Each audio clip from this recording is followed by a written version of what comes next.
Bapak selamat siang. Siang. Ya Bapak, dari tadi ke sini macet gak Pak? Aman.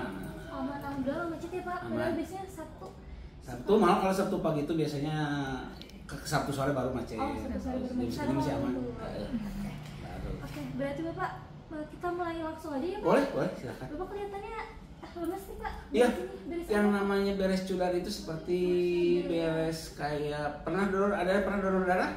Iya ya. Nah, donor darah kayak gitu. Iya, jadi Kan udahnya lemas, lemas gitu harus ya. makan minum susu, Iya. biskuit, nah gitu. Sama persis cuci darah. Oke. Karena biar nanti gak kelamaan gitu ya, biar Bapak bisa istirahat juga. Kita mulai langsung aja. ya, Boleh, Pak? silakan. Enggak. Di sini saya udah punya data rekam medis Bapak dengan Pak Heri betul? Ya, betul. Ya. Oke, Bapak untuk alur dari konsul ini ada beberapa tahapan. Ya. Konsul gizi ada beberapa tahapan. Yang pertama ini ada menggali masalah gizinya, lalu nanti kita akan menentukan masalah gizi yang tadi alami itu apa, lalu nanti kita diskusi bersama solusinya seperti apa gitu ya Pak. Dan yang terakhir kita akan ada monitoring dan juga evaluasi agar lebih baik lagi. Oke, yang pertama di sini saya udah melihat rekam medis Bapak. Di sini tuh Bapak terdiagnosa medis gagal ginjal ya Pak? Ya. Dan sebelumnya pernah terdiagnosis medis juga diabetes mellitus. Ya. Ya, boleh mungkin Bapak diceritakan yang Bapak rasakan tuh apa gitu Pak? Awal diabetesnya atau awal gagal ginjal? Dari awal sebelum diabetes sampai dengan terdiagnosis. Dulu dari rokok. Kalau diabetes mellitus dari rokok. Dari rokok sama minuman manis kalau nggak salah. Jadi rokoknya saya itu jahat banget, pokoknya dari awal dari SMA lah, SMP SMA ngerokok sampai beberapa tahun terakhir sebelum kena diabetes itu saya ngerokoknya hampir 6 bungkus sehari. Parah banget. Nah itu, dan pada saat saya didiagnosis diabetes, saya berhenti ngerokok berhenti ngerokok tahun 2017 kalau nggak salah. Saya berhenti ngerokok full, tapi saya nggak berhenti gaya hidupnya yang jelek kayak makan makanan jeroan segala macam. Jadi kalau rokoknya berhenti, tapi si makanannya tetap yang jorok lah istilahnya, jeroan lah, padang lah, segala macam. Itu dulu tuh gitu. Jadi 5 tahun kemudian 2022 baru kena gagal ginjal. Jadi Gitu. di 2022 Pak. Oke, berarti kan tadi kalau untuk merokoknya udah diberhentikan ya Pak? Udah dari awal diabetes mellitus saya udah berhenti. Oke, tapi berarti berhasil ya Pak berhenti? Berhenti ya, Oke, berhasil. alhamdulillah berhasil. Berarti cuman dari pola makan. Pola makan saya tetap nggak berubah gitu loh. Makan padang, jeroan, minum minuman manis, terutama minum minuman manis yang kemasan tuh. Iya. Nah itu. Kalau kemasan sampai sekarang masih ada. Paling minumnya yang kayak gula kan ada tuh, ada klasifikasinya tuh, kayak teh botol kan gulanya gula asli tuh, bukan sukrosa kan. Nah itu paling itu.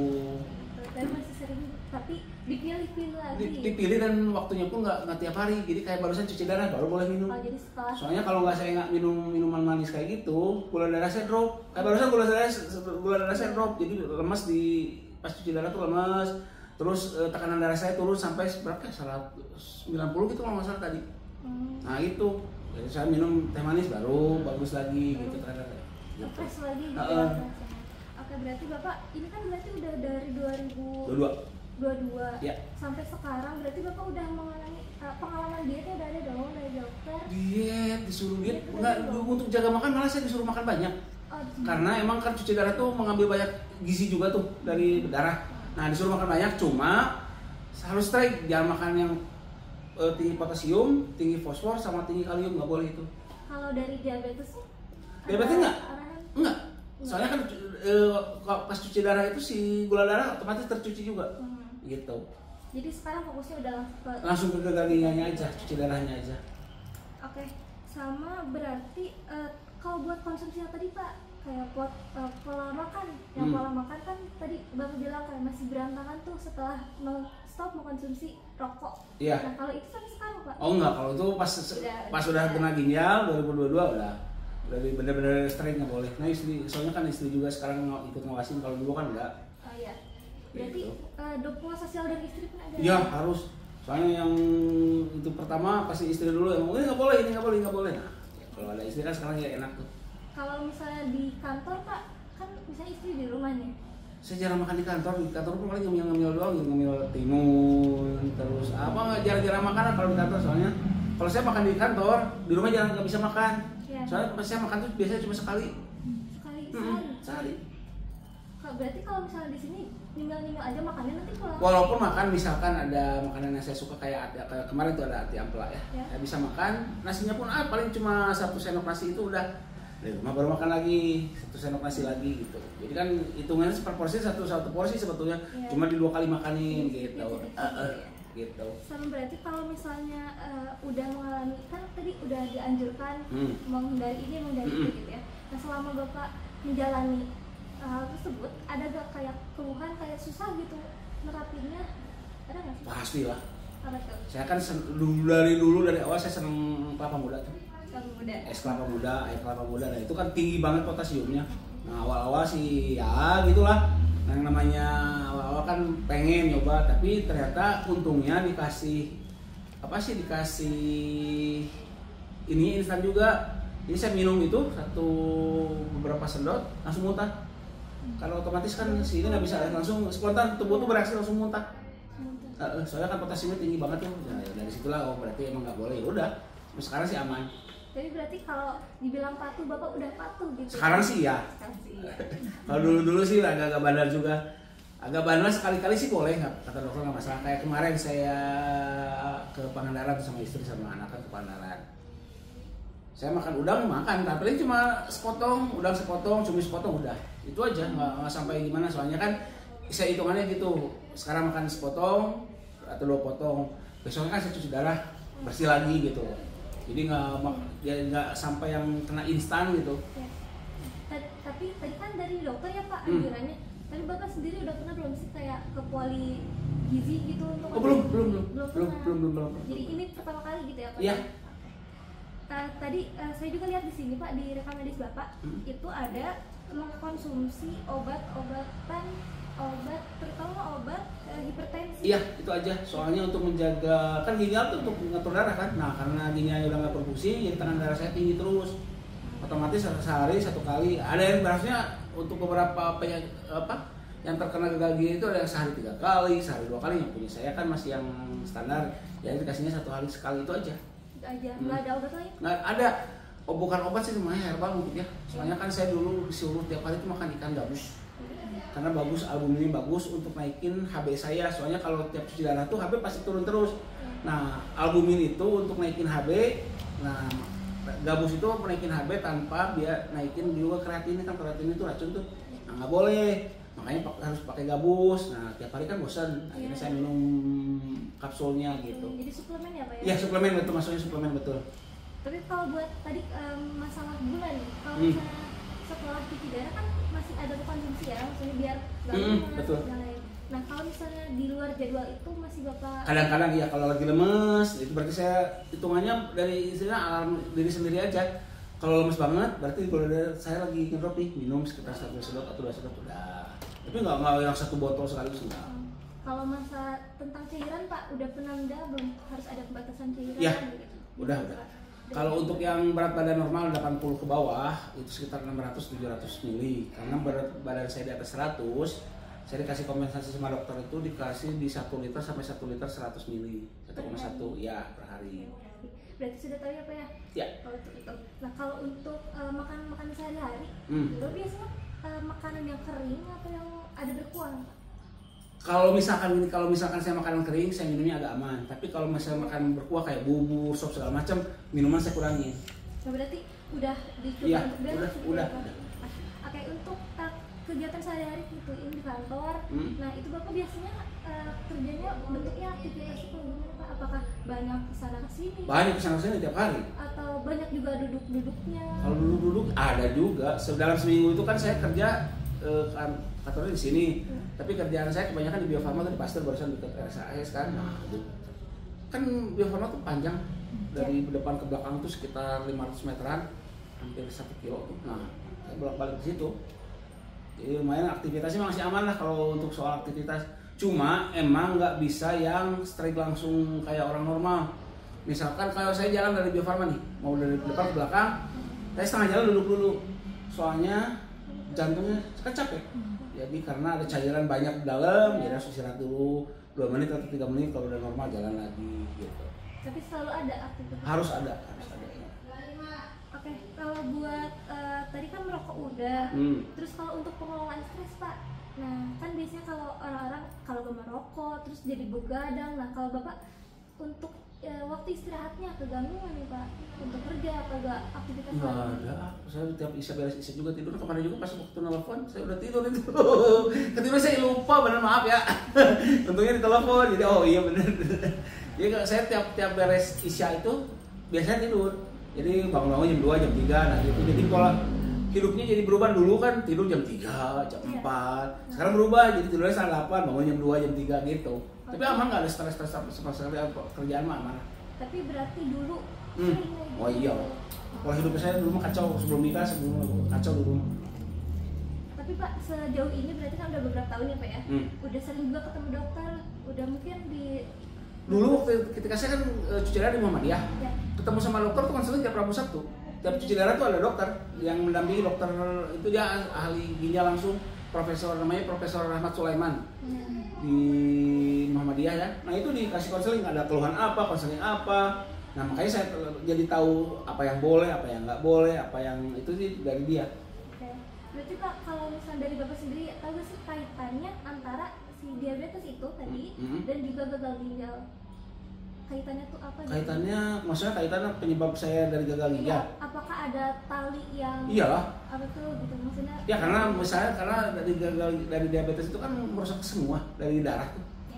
Dari darah, awalnya dari darah. Nah karena ginjal itu jadi beban kerjanya berlebih, nah ya gagal. Jadi gagal gitu karena si ginjalnya jadi nggak bisa nahan overload istilahnya gitu. Dari secara keseluruhan berarti untuk aktivitas fisik, untuk sosial support gitu ya dari istri udah aman semua? Aman. Berarti kendala-kendalanya juga udah nggak ada, stres segala macam istilahnya nggak nerima atau denial karena penyakit nggak ada sekarang, aman. Oke lanjut ya Pak, untuk ini kan tadi kita udah menggali masalahnya gitu. Nah sebenarnya sudah Bapak, saya apresiasi banget Bapak sudah banyak tahunya, tinggal Bapak menjaganya nanti harus seperti apa, harus konsisten tentunya ya. Cuman saya di sini mungkin tadi kan Bapak udah banyak gitu ya apa yang harus Bapak lakukan dan sebagainya. Dan di sini saya akan memberikan beberapa catatan mungkin ke Bapak. Boleh. Nah yang pertama di sini kan tadi untuk diabetes mellitus ini belum terlalu difokuskan karena sekarang fokusnya ke gagal ginjal. Betul. Di sini catatannya untuk poin pertama ini gula ini Pak sebenarnya dia akan mempengaruhi seluruh bagian tubuh kan ya Pak? Iya betul. Kan? Seperti yang udah Bapak rasakan juga ya.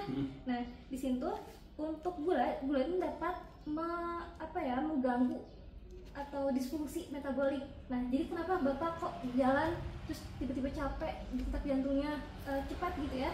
Nah di situ karena gulanya itu berpengaruh Pak. Mungkin kita nggak ngerasa ya kayak beres minum minuman kemasan 1 botol doang gitu.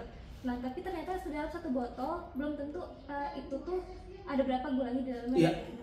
Terus juga selain itu gitu nanti Bapak ada makan misalnya nasi atau enggak umbi-umbian misalnya gitu ya. Nah di situ kan ada kandungan gulanya juga, indeks glikemia bisa tinggi juga. Nah di situ perlu jadi catatan juga Pak. Ya perlu jadi catatan karena tadi disfungsi metaboliknya tadi ya, jadi detak jantungnya kenapa kok tiba-tiba capek terus kayak gitu. Nah di situ dipengaruhi juga oleh gulanya tadi. Terus juga tadi kaitannya kenapa kok hipertensi apa ya? Tes lain yang udah Bapak sebutkan tadi betul sekali. Jadi gulanya juga ternyata dia itu berpengaruh Pak terhadap si tekanan darah tinggi. Kenapa? Karena gula ini dia di dalam tubuh kita nanti bisa meningkatkan sensitivitas garam. Nah jadi kayak kita makan garam sedikit tuh tubuh kita tuh udah kayak merespon. Nah, nanti tekanan darah kitanya bisa cepat tinggi kayak gitu. Jadi makanya kenapa dokter pun banyak memberikan obat ya, rutin memberikan obat-obatan tersebut. Dan yang terakhir tadi karena diabetesnya menjadi apa ya, kalau bisa kita bilang di nomor 2 kan gitu ya Pak ya, karena sekarang prioritasnya ada di gagal ginjal. Nah itu pun harus tetap jadi batasan. Terutama Bapak suka minum jus mungkin Pak? Enggak suka. Untuk minuman lain selain yang tadi udah disebutkan? Udah nggak ada ya? Nah di situ nanti kalau misalnya Bapak selanjutnya ada minum jus, walaupun mungkin jus ini sehat ya Pak ya, dari buah dan sayur, tapi kalau untuk kita jus itu nanti gulanya bisa lebih tinggi. Oke, jadi itu untuk poin pertama, kita harus tetap membatasi yang mana gula. Cuman untuk kalau keadaan tertentu masih disarankan. Terus yang kedua untuk aktivitas fisik Pak, tadi kan kalau misalnya banyak gerak capek tadi gitu ya, itu bisa aktivitas fisiknya selain jalan. Kita bisa yoga, kita bisa bersepeda tapi jalan santai aja gitu. Terus juga yoga sih sebenarnya Pak, yoga, senam, dan juga aerobik di dalam ruangan kan masih bisa ya. Jadi kita nggak perlu kayak kalau jalan kan emang kerasa banget tuh capeknya banget ya Pak ya. Nah jadi itu bisa dijadikan opsi lain untuk olahraga. Cuman emang selain itu kan untuk diabetes itu tadi karena pola makannya, cuman Bapak sudah mengetahui gitu ya, apa yang harus dihindarkan dan lain sebagainya itu. Dan juga untuk istirahat. Nah istirahat tadi sebenarnya kalau misalnya untuk pola tidur Bapak udah teratur itu alhamdulillah, tolong dijaga ya Pak ya. Tapi kalau misalnya suatu saat ada yang memerlukan Bapak untuk begadang, tolong dihindarkan aja gitu ya Pak ya. Karena untuk kenapa tadi kita membahas tentang istirahat atau gak tidur, karena di dalam siklus bangun dan tidur kita tuh mempengaruhi fungsi jantung ginjal maksud saya. Jadi kalau misalnya tidurnya nggak sesuai sama bangunnya, fungsi ginjalnya juga terganggu. Beban kerja ginjalnya lebih baik kayak gitu Pak. Nah dari dua opsi ini bisa mungkin Bapak dipilih lagi yang mana ingin menjadi prioritas Bapak nih. Maksudnya prioritas untuk dari yang mana sama yang mana? Ini mengurangi gula dan juga meningkatkan aktivitas fisik. Untuk mengurangi gula saya sih udah kurang. Cuma untuk aktivitas fisik nggak bisa, soalnya kan itu kerjaan. Yang namanya jalan tetap harus. Yang paling saya pilih yang itu aja. Paling kalau misalkan sekarang libur nih Pak, bisa pakai aktivitas fisik juga. Boleh lah, nanti dicoba lah. Boleh. Oke, berarti dari dua opsi ini Bapak sanggup Pak? Enggak, untuk yang gula, saya kan tiap hari juga dikontrol gula. Gula darah saya selalu turun. Nah, makanya saya bilang saya selalu lemes kalau lagi jalan kaki ke Bio Farma lemes, itu karena gula saya ngedrop. Jadi bukan karena gula darah saya tinggi, tapi gula darah saya ngedrop gitu. Jadi catatan aja mungkin ya. Kan tadi Bapak udah bilang ada alarm diri gitu ya. Nah itu tuh harusnya memang saya tuh bawa kalau yang lain saya tahu tuh suka bawa minuman manis.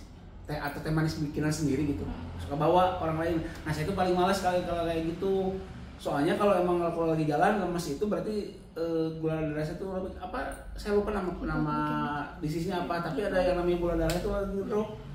Nah orang lain itu biasanya makan permen atau minum, nah saya itu paling malas gitu, jadi mendingan istirahat. Soalnya saya takut ada yang, kalau saya pernah dengar ada yang dia ketika gula darah turun, terus dia makan permen langsung melonjak tinggi, langsung kena stroke. Nah itu makanya mendingan gak usah, saya mendingan istirahat aja deh, nggak apa-apa gitu. Jadi kalau normal lagi baru jalan lagi gitu. Oke, berarti untuk aktivitas fisiknya Pak kedepannya ditingkatkan. Boleh, siap.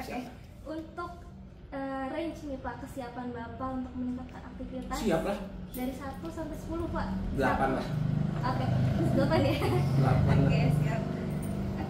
Untuk konseling gizi, nah ini kan kita melaksanakan konseling gizi apa ya? Nah untuk menurut Bapak sendiri kita melakukan konseling gizi itu untuk apa sih Pak? Konseling gizi itu untuk istilahnya untuk menjaga badan kita, tubuh kita, soalnya kan banyak sekali untuk ginjal itu banyak sekali yang dilarang, banyak sekali yang harus ditahan, banyak sekali yang itu dengan gizi itu ya maksudnya bukan hanya diet kan bukan hanya untuk mengurangi tapi apa yang boleh apa yang nggak boleh, nah itu yang saya lakukan gitu. Oke, betul sekali Pak. Jadi untuk opsi-opsi tadi yang udah Bapak sebutkan itu udah betul banget gitu ya Pak ya, tinggal ditingkatkan. Untuk aktivitas fisiknya juga saya yakin Bapak bisa untuk menjalankan ini. Insya Allah bisa. Untuk melanjutkan semua tadi, menghindari ini, menghindari itu, udah betul sekali. Tinggal konsisten ya Pak ya, semangat terus. Support dari istri pun siap, istri adalah nomor 1 itu kalau istri mah. Oke, mungkin sejauh ini ada yang ingin ditanyakan Pak? Nggak ada, aman. Aman ya? Iya, aman. Oke, mungkin untuk sesi dari konseling gizi ini kita bisa cukupkan ya. Barangkali nanti Bapak selama dalam penyelenggaraan atau pelaksanaan diet ini atau kayak tadi aktivitas fisik dan lain sebagainya Bapak ada kendala, Bapak bisa menghubungi saya atau menghubungi dari rekan-rekan gitu ya. Terbuka sekali, silakan saja gitu. Ya sudah, kalau seperti itu terakhir deh, saya harapan saya semoga apa yang sudah Bapak sebutkan tadi, tujuan Bapak ingin lebih sehat, ingin cepat sembuh ya Pak ya, itu cepat terrealisasikan. Bapak sehat terus. Supportnya ada banget dari keluarga pun maupun dari kantor juga ya. Ya, semoga dilancarkan semua diet-dietnya. Ya, terakhir kalau misalnya ada kendala silahkan hubungi. Boleh, siap. Terima kasih banyak Bapak. Mangga, siap. Makasih ya.